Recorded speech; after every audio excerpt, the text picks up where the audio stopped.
Здравствуйте, меня зовут Ольга Веремеенко, и вы на канале, посвященном вязанию крючком.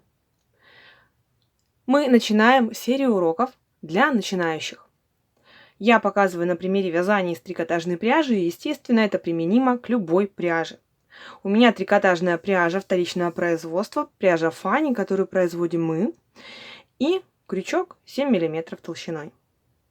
Начнем мы с того, что сделаем самую первую петельку. Я просто подвожу крючок под нить, делаю оборот назад им, подхватываю рабочую нить, придерживаю это пересечение нитей и протягиваю нить сквозь петельку, которая была на крючке.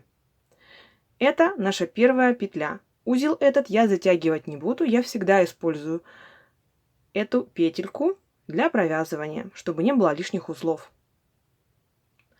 Дальше мы вяжем цепочку из воздушных петель.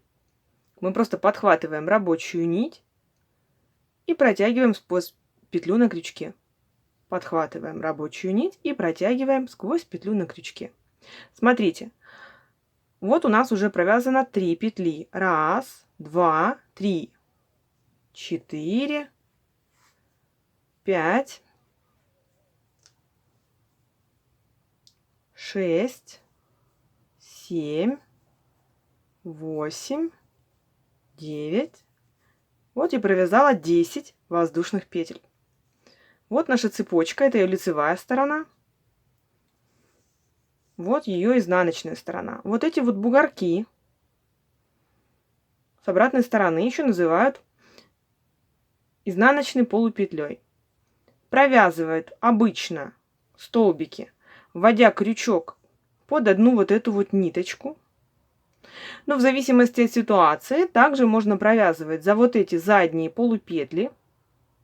Также можно провязывать, вводя крючок таким образом, чтобы над ним было вот эти 2 ниточки, и под ним оставалась одна.